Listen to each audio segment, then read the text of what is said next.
Olha que delícia. A internet, ela nos traz uns presentes muito bons, além do conteúdo, que pelo menos meu algoritmo, né? Meu algoritmo só me traz coisa boa. Tem as coisas ruins e boas, o meu só tem coisa boa. E há um tempo atrás, há uns anos atrás, apareceu para mim uma mulher linda, maravilhosa, já me atrai por beleza. E falando um conteúdo que quem acompanha o programa Tudo de Bom sabe como a gente gosta de falar sobre relacionamento. Relacionamento e dinheiro são duas coisas que eu amo falar. E são, eu acredito, as grandes questões da humanidade. E essa mulher, ela fala de um jeito tão gostoso, tão didático e tão real e sem clichês, que há muito tempo eu queria conversar com ela e agora deu certo, porque ela é de Curitiba, gente. Mas agora ela está em São Paulo e eu vim até aqui. Tati Lima, obrigada. Obrigada a você, que honra, que palavras lindas, me deixou assim emocionada. Estou me sentindo muito honrada por esse convite aqui pela Renata, de estar aqui com você, de estar te conhecendo pessoalmente. Houve uma transição de carreira minha ali no período da pandemia. Vou contar um pouquinho quando começou o meu interesse sobre neurociência, filosofia, sobre antropologia, sobre entender um pouco do comportamento humano. Eu vim de uma família totalmente disfuncional, mãe alcoólatra, pai que traía a mãe, era assim, uma família nada referência, né? Como se intitulando uma família saudável. Eu cresci repetindo algumas coisas completamente desestruturada emocionalmente. E os meus relacionamentos eram muito caóticos, inclusive pareciam assim novela mexicana. Eu saía de um, entrava em outro, era um pior do que o outro, né? Quando você espera assim, tipo, o próximo vai melhorar, o próximo era uma história repetida ou era uma história pior do que a anterior. Até o momento que eu casei com o pai da minha filha e engravidei. E quando a minha filha tinha 5 meses, eu me separei, porque eu me vi numa situação vivendo a mesma história dos meus pais, né? Então, assim, sem me aprofundar muito, assim, fazendo de uma história longa uma história curta, naquele momento eu morava em outra cidade, em outro estado, sem rede de apoio, eu estava sem emprego, sem dinheiro, né? E completamente quebrada emocionalmente. Naquele instante foi quando, assim, através da dor, caiu aquela ficha de querer entender o porquê que eu estava passando por aquilo e o porquê que eu via que existiam casais à minha volta que davam certo, pessoas que casavam e viviam ali uma rotina, não quero casamento perfeito, mas viviam um casamento saudável, e por que comigo as coisas aconteciam de forma diferente. Conheci a neurociência, que eu não sabia nem que existia, né? Conheci padrões emocionais, fui entender que isso existia, que existia um nome para isso, fui estudar comportamento humano para me estudar, para que eu desse certo na vida. Então eu saí de casa, levei minha filha e levei as minhas roupas dela. E ali eu comecei a construir a minha vida a partir do exato ponto zero. E ali, depois que eu fui começar a trabalhar com semijoias, me tornar empresária, através todo esse conhecimento estrutural e emocional que me deu. E então, eu fui crescendo, mudei de cidade, e aí veio a pandemia. Então, na época, ali antes da pandemia, eu tinha revendedoras, eu tinha uma empresa e tudo mais. Só que quando chegou a pandemia, eu quebrei, financeiramente quebrei. Ninguém queria saber de semijoia, ninguém queria saber de sair na rua. As vendedoras não tinham para quem vender. Sim. Isso tudo em Curitiba? Tudo em Curitiba. E aí, o que aconteceu?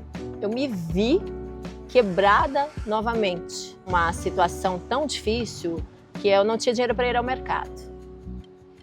E a minha filha tinha o cabelo bem comprido e ela soube que dava para vender o cabelo dela e ela se dispôs a vender o cabelo dela e cortou o cabelo dela bem curtinho. E nós usamos aquele dinheiro para ir ao mercado. Foi assim, acho que um dos momentos mais humilhantes da minha vida. Claro, aceitei, né, aquilo porque era um movimento de saída daquela situação naquele momento. Então, daquele dia em diante, eu disse, ok, eu vou usar todo esse conhecimento para me levantar novamente. Eu comecei a gravar vídeos para a internet. E quando eu comecei a gravar vídeos falando sobre idade, ação e número, trazendo conhecimentos neurobiológicos, neurocientíficos, começou a fazer sentido. E aí eu comecei a crescer na internet. Só que uma das maiores dores dos seres humanos são os relacionamentos. Eu falava sobre saúde, relacionamento, vida profissional, mas as minhas caixinhas de perguntas começaram a encher falando sobre relacionamentos. E eu já falava com o público 40+, porque, enfim, eu sou 40+, né? A empresa que eu tinha de semijoias, eu vendia para mulheres acima de 40 anos. Que não parece também. E aí, dali em diante, eu comecei a crescer na internet, falando sobre relacionamentos 40+, trazendo de uma forma um pouco mais simples como é recomeçar depois dos 40 anos na vida relacional. Trouxe a minha experiência de vida, né, mostrando como é possível você se reinventar e se construir uma nova pessoa para as redes sociais. Sabem que idade é só um número e que é possível recomeçar em qualquer idade. Existe um caminho para você recrutar uma força interna, para você sair do lugar de desconforto de onde você está. Mas para isso precisa realmente disposição e autoconhecimento. E você tinha uma força ali que era a sua filha. Exatamente. Provavelmente, se você não tivesse, o caminho poderia ter sido outro. E você olhar para um ser que depende só de você, exatamente, isso te dá uma força. E mãe é isso. A gente veio conversando no carro sobre isso. Não vai chorar, hein, Carol? A gente veio conversando sobre isso, dessa força da mãe. Isso. De como a mulher, ela tira forças, né? Quando a gente ouve falar, é essa pergunta que a gente faz. Da onde ela tirou força? Sim. E você hoje deve olhar para trás e deve pensar isso. Da Exatamente. onde eu tirei essa força? Exatamente. E é importante você falar isso, sabe, Renata? Porque para algumas mulheres, eu, né, em atendimento clínico diário, eu percebo isso. Para algumas mulheres é um pouco mais fácil recrutar essa força para transformação. Por exemplo, como você citou, a força da mãe, eu tenho filho, logo com essa força eu transformo algo, né? Então eu faço alquimia de transformar aquilo que não tá legal numa coisa boa. Mas para muitas mulheres, elas acreditam que o fato delas serem mães, isso gera uma certa fragilidade e acabam se colocando isso numa situação de não tenho força para sair, vou continuar estando num relacionamento abusivo por conta dos meus filhos, e eu não estou fazendo apologia à separação e que toda mulher tem que ser solteira. O que eu faço aqui é trazer uma expansão de consciência de que você pode ter autonomia com a sua vida para escolher ficar, escolher sair e ter forças para recomeçar e reconstruir uma família, reconstruir você mesmo sendo uma mãe solteira, com dignidade, né, com autonomia financeira, com essa liberdade de ir e vir. Quando você está passando pela situação e que você ainda não superou, nós tendemos a nos sentir envergonhadas. Não, só acontece comigo. Envergonhadas. Eu sou a única no mundo. Eu não tive sucesso no meu casamento, isso é culpa minha. É culpa minha, eu não soube escolher bem, eu não soube, porque existe uma cobrança silenciosa da sociedade de que a mulher casada, ela é mais valorizada. Como se a mulher que tivesse separado, ela tivesse menos valor, ou a mulher que nunca casou, ela tivesse menos valor. Então nós começamos a nos cobrar internamente e silenciamos muitas vezes a nossa dor. Quando eu passei pela situação com o pai da minha filha, por exemplo, eu não liguei para casa para falar para minha mãe o que estava acontecendo, eu não liguei para contar para o meu pai o que estava acontecendo, né? Porque eu mesma estava me julgando antes deles me julgarem.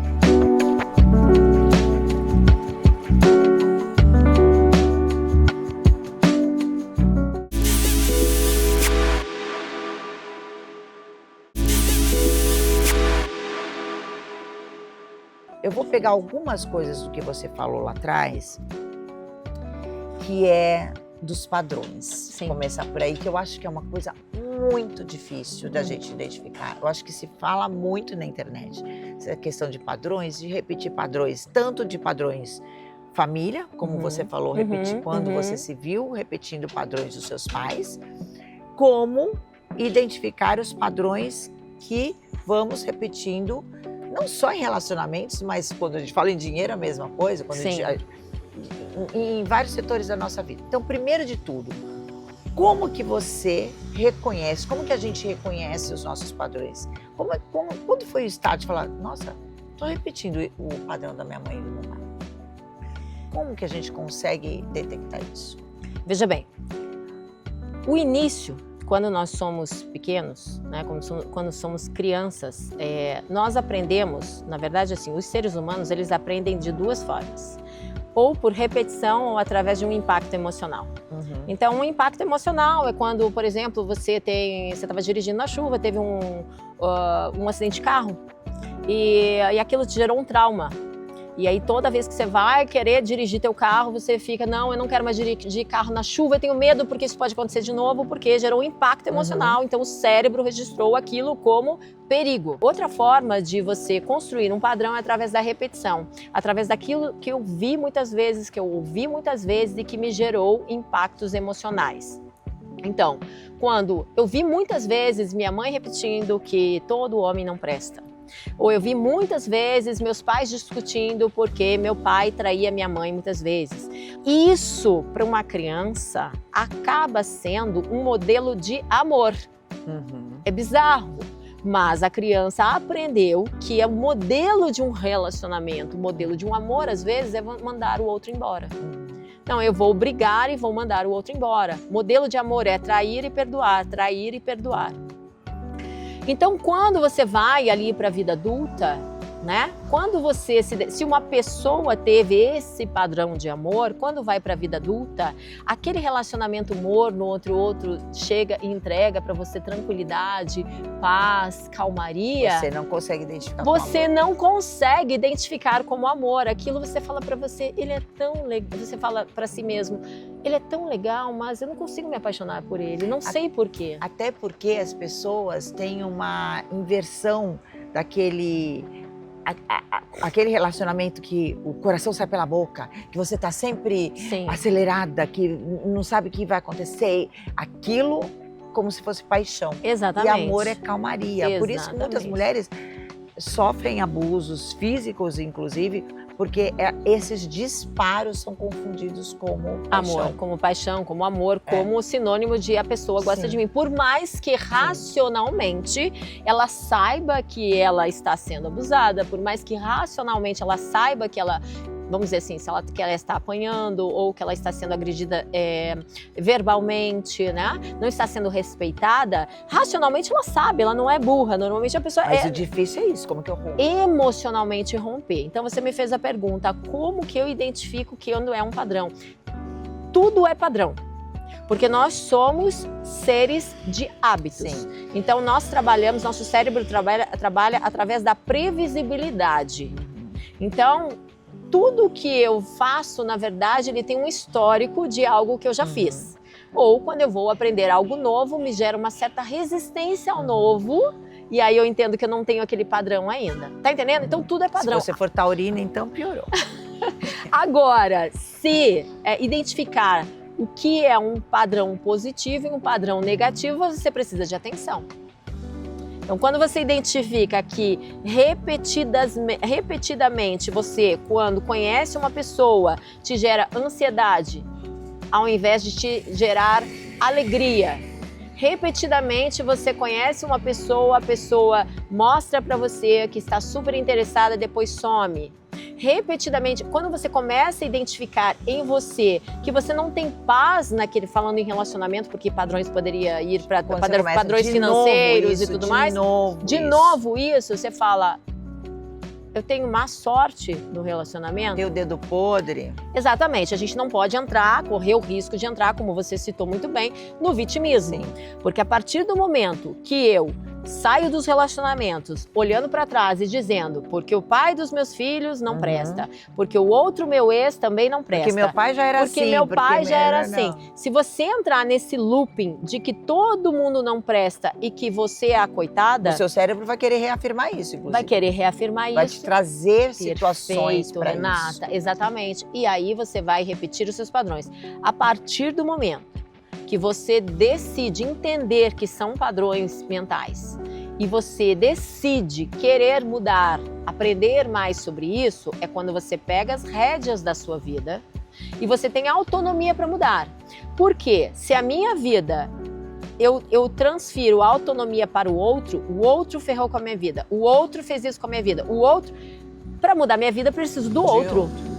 Agora, se eu começo a entender que eu estou contribuindo para essa dinâmica, que eu estou errando ou no recrutamento ou durante o relacionamento com falta de posicionamento, às vezes, né? Falta de limites, às vezes, né? Falta de amor próprio. Falta de amor próprio. Quando eu entendo que essa bola tá comigo, é quando eu tenho autonomia para transformar a minha vida. Então, ou você se torna vitimista ou você se torna dona de si, da sua própria vida. Porque quando você está repetindo, você identifica que aquele é o padrão de amor e aí você vai buscando, inconscientemente você está buscando aquilo para validar o seu cérebro. Quando você busca um caminho de fortalecimento, de autocuidado, de autoestima, de autoconhecimento, você pode criar uma casca. Exato. E você ser a evitativa. E aí continuar jogando. Exato. Nos relacionamentos impossíveis. Exatamente. Então, assim, quando que eu sei? Então, quando eu estou fechada para um relacionamento, eu estou bloqueada para um relacionamento, eu coloco que ninguém presta, que tá todo mundo difícil, que o mundo dos relacionamentos não dá mais certo, quem casou, casou. Não tem essa quem casou, casou, que nada mais é possível. Então, ali, o que eu estou fazendo? Eu estou me protegendo de passar por aquela situação novamente. Isso não é autonomia, isso é bloqueio emocional. E bloqueio emocional não transforma padrão emocional. Você começa a olhar para os seus relacionamentos, para o seu passado como aprendizado e não como dor. Tá. Entendeu? Então é diferente. Passado é aprendizado, passado não é bloqueio. E aí eu começo também, o que eu tenho que fazer através do autoconhecimento? Saber o que eu quero viver. Que tipo de relacionamento que eu quero ter? O tipo de relacionamento que eu quero ter. Essa pessoa que normalmente eu me atraía é uma personalidade que me traria esse tipo de relacionamento que eu quero ter? Mais tranquilidade, uma pessoa que se doe mais dentro do relacionamento. Aí quando eu conheço um cara e eu vejo um cara assim um pouco mais evitativo e mais distante, eu vou por esse caminho novamente? Não. Então, o autoconhecimento, ele não te coloca no lugar de eu vou bloquear possibilidades. O autoconhecimento te coloca no lugar de eu sei o que eu quero viver e estou atenta para deixar entrar somente aquele padrão do que eu quero viver. Falando assim, ouvindo é fácil. Não, é porque lógico. Eu tô trazendo um caminho, né? Não a metodologia do caminho. E eu tô aqui também para te cutucar. Lógico, né? Fique à vontade. Mesmo porque, assim, primeiro que a gente se auto-sabota. Sim. A gente se auto-engana também, assim. Sim. Não, esse é diferente. Não, ele não é fortão da academia. Porque ele pode estar vestido de um executivo. Sim. Mas a essência é essa que vai realmente, que te atraiu dele. Então, independentemente de qualquer coisa, o autoconhecimento, ele é fundamental. Sim. E aí, um discurso que me incomoda um pouco nas redes... Falo redes hoje porque Posso a nossa interromper um pouquinho só para Pode. complementar que você falou o autoconhecimento é fundamental e fazendo, linkando um pouco quando você falou assim, falar é fácil, né? Mas o caminho, ele é mais tortuoso. Entendendo que autoconhecimento não é um lugar estático. Não, é o tempo inteiro. Ele só tem começo e meio. Sim. Autoconhecimento só tem começo um processo, e meio, tá? E você só muda padrões emocionais passando pelas mesmas situações e agindo de forma diferente. Mudando o caminho. Não é assim. Hoje eu comecei a me desenvolver emocionalmente, estudar sobre comportamento humano, estudar sobre padrões emocionais, né? Modificar alguns comportamentos meus e logo nada mais à minha volta irá acontecer e eu já mudei esse padrão. Um padrão, ele só muda quando você passa pelo mesmo caminho e você sabe agir de uma forma diferente. Homens e mulheres querem se relacionar. Perfeito. E é seguindo nesse meu raciocínio que vem essa pergunta. Por que sempre é a mulher que é colocada na situação de escolhida? E do que, se você não fizer isso, o homem vai enjoar por isso, isso, isso. Se você fizer isso, o homem vai se assustar por isso, isso, isso. Se você... Então, é uma carga na mulher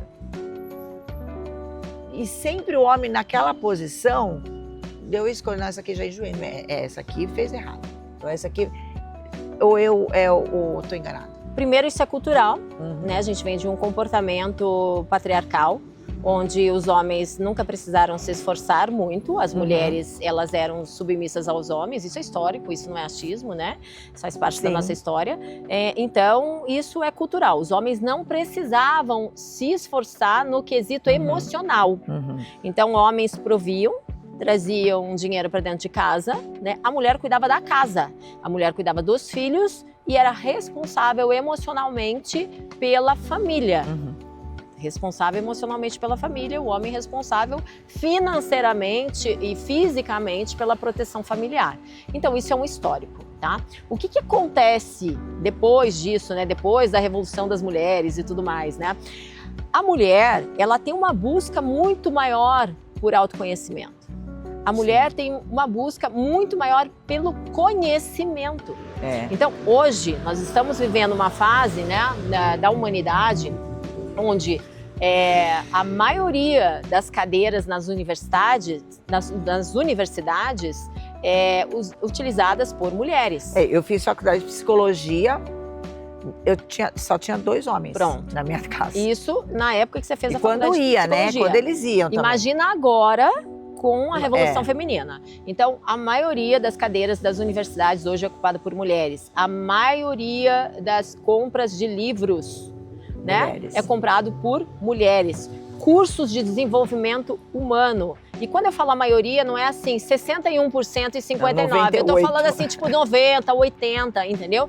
A maioria da busca por terapia, a busca é por mulheres. Os homens estão perdidos com o momento atual da humanidade.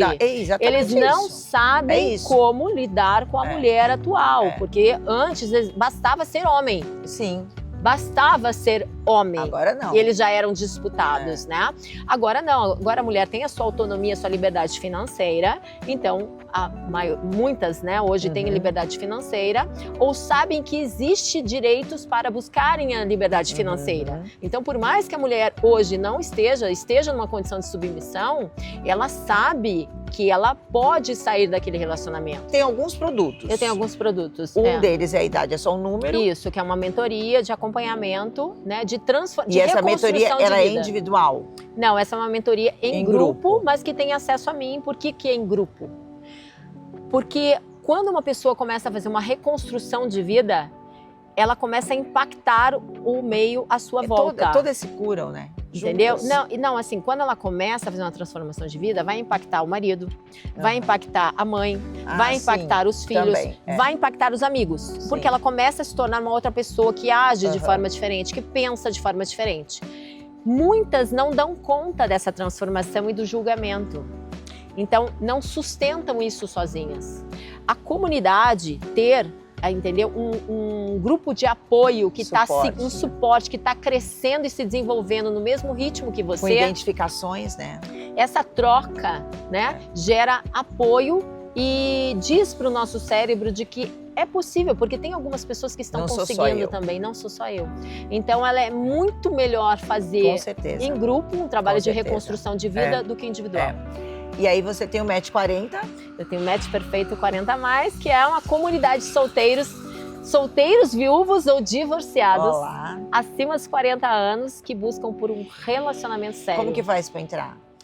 Tem que ir lá no seu Instagram. No meu Instagram, digita eu quero em qualquer publicação que tem você lá. Manda o link. Eu mando o link de acesso para a comunidade do Match Perfeito 40+. Agora, só vá lá se você está buscando um relacionamento sério. Se permita recomeçar, não só nos relacionamentos, se permita recomeçar uma vida profissional, se permita recomeçar numa outra cidade. Sabe por quê? Porque recomeçar faz com que você construa mais vida dentro da sua própria vida. Adoro que você fala isso. É isso, faltava isso falar.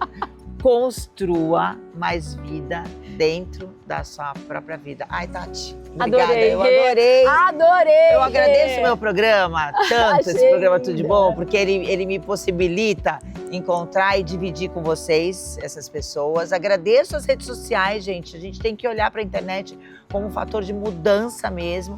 Todo fator de mudança, ele tem as coisas boas e ruins. Perfeito. Depende de caminho que você vai escolher. Obrigada. Adorei. Que Adorei.